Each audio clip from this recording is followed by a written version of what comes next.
Today we are going to be talking about planner burnout. I definitely believe that there is some sort of spectrum or scale to planner burnout, and by using this scale and understanding your needs, we can be a little bit more proactive and continue planning in a way that is both practical and sustainable for us. All of the energy and hustle from the holiday season, it's carried us this momentum into the new year, and as January progresses and we hit this kind of stalemate between now and spring, you may start to notice yourself feeling some of that exhaustion or disconnect with your planner, and that is totally normal and valid, and it's happened to me multiple times in the past. To cope and understand burnout, we are going to create our own planner burnout spectrum. So you're just gonna make this little line, and I'm gonna write peace over on the left and burnout on the right. So over here, these are going to be the habits and routines in your book that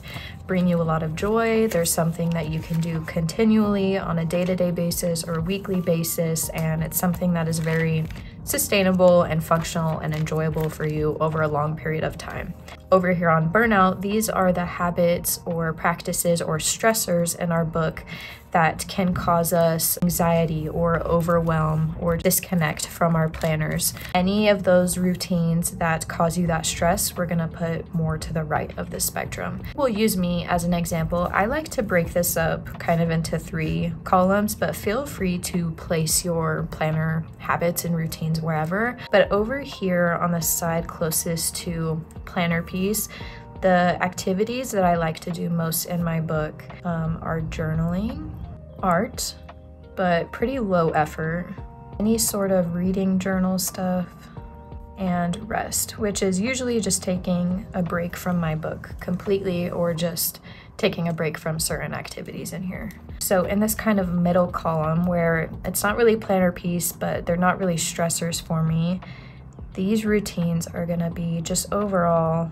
planning and scheduling, habit tracking, more ambitious art, organization. And finally, over on this right side, these are going to be kind of our high stress or least enjoyable habits that we kind of need to do, but they may not be as fun and they may be a little bit more difficult to upkeep. So for me, that's going to be work tasks, finances or any sort of financing, chores, so like personal home to-dos, and goal setting. I don't know why, but goal setting gives me a lot of anxiety. This is important to kind of do on your own, and you may not even know, especially if you're a beginner, of what works and what doesn't for you. And so this may take a little bit of experimentation and just time and trial and error to see what stuff kind of comes more easy to you versus the stuff you kind of have to like force yourself to upkeep. And also, if you don't have any planner practices that bring you joy or are very kind of low stakes and easy for you, I definitely recommend finding those. I am all about discipline, and I'm all about doing the hard work and, you know, pushing past or pushing through resistance to get stuff done and meet goals. But I definitely think there needs to be joy and flexibility in your routine, especially if you want to be consistent and you want it to be sustainable for you for a long period of time. If you don't really have any habits that make you happy and are pretty easy to upkeep, then definitely experiment and try to find those. The next step, we're basically just going to use this scale and figure out how we want to balance all these. Those 3 tips are going to be, first, to prioritize. And this also means to prioritize rest. For me, Sundays are just like a veg out day. Like, I don't assign myself any chores or any to-dos or anything. And it's just whatever I get done that day, I get done that day, and that's great. Giving myself designated rest days has definitely helped prevent or kind of cope with my overall planner void out. And so definitely make sure not only are you prioritizing your habits and your routines, but you're prioritizing rest too. Sometimes rest isn't going to be completely walking away from a habit. It might just be decreasing the time you're investing into it, or just changing it up in a way that is less taxing on you. In order to prioritize this list, we obviously want to take the things that are most important and focus on those and invest more time into those versus the other things. This is gonna ebb and flow for everyone. I definitely have periods of time throughout the year when I'm way more focused on goal setting than finances or chores and things like that. So it's important to make sure that if your priorities are not necessarily aligned or up to date, that you kind of reflect on those and change them up. This is important because if you are in your planner and you are constantly focusing on all of these really high stress to-dos and tasks and habits, then you're probably going to be pretty close to burnout because you're not really doing any of these habits or routines that bring you joy and kind of bring balance and flexibility into your overall notebook.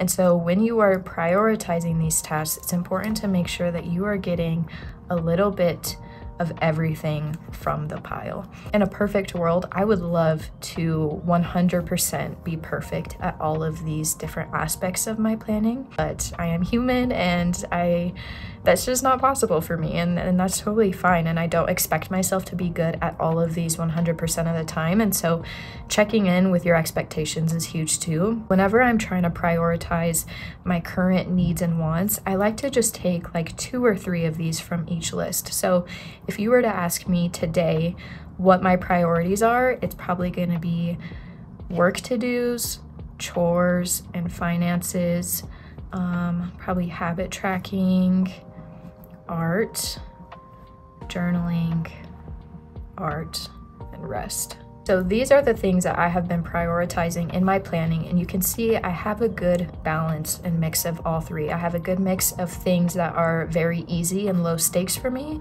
but I also have a good amount of habits that are more taxing or require a little bit more investment of my time and my energy. By having a mix of all 3 of your categories, you're gonna have a lot more flexibility and balance, and that's gonna be a lot more sustainable for you over a long period of time, and it's gonna help you either avoid or cope with whatever burnout you're feeling. Sometimes you could do everything right, and life is just gonna throw really crazy and hard things at you, and you're gonna feel that stress and you're gonna feel burnt out, and that's totally okay.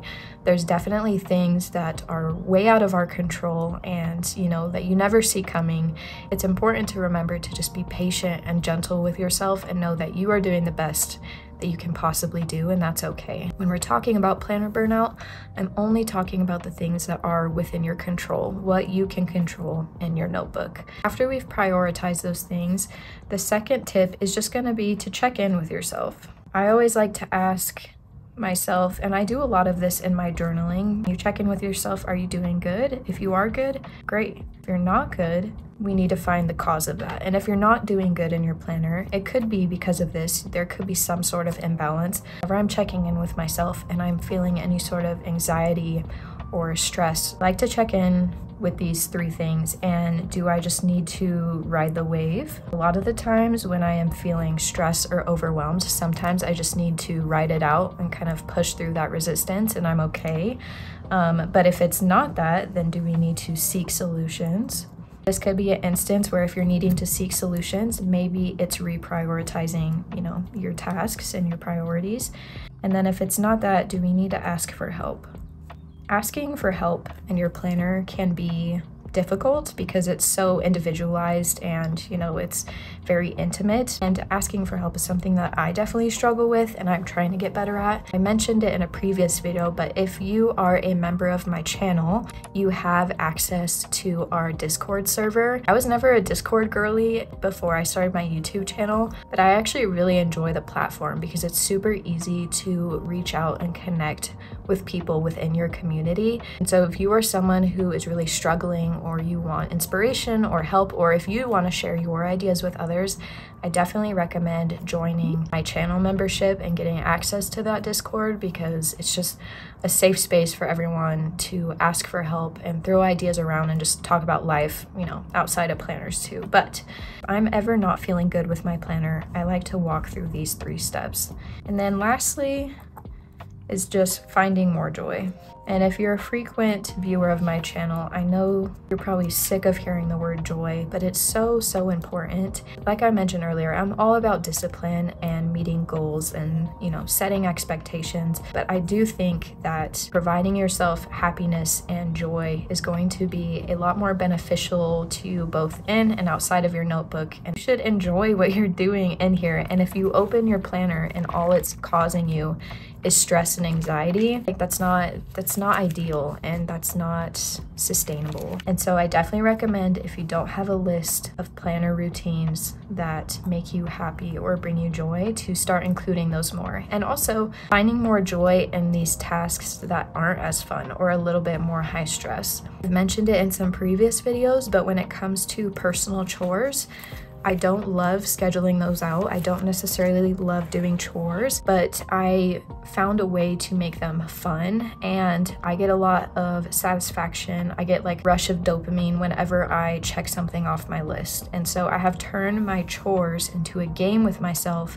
to make it more fun, which has motivated me more and keeps me coming back into my book. It keeps me consistent because it is something that I have made more fun. Those are some of my biggest tips when it comes to planner burnout. And a lot of this is very individualized. It's going to be very tailored and unique to everyone. And so sometimes it just takes a lot of trial and error, and that's totally fine. Like, definitely be patient with yourself. And I also have a video on my channel called Planning for Mental Health, which I will link up above. That kind of ties in with this stuff too, because again, a lot of outside influences can affect your overall happiness in your book.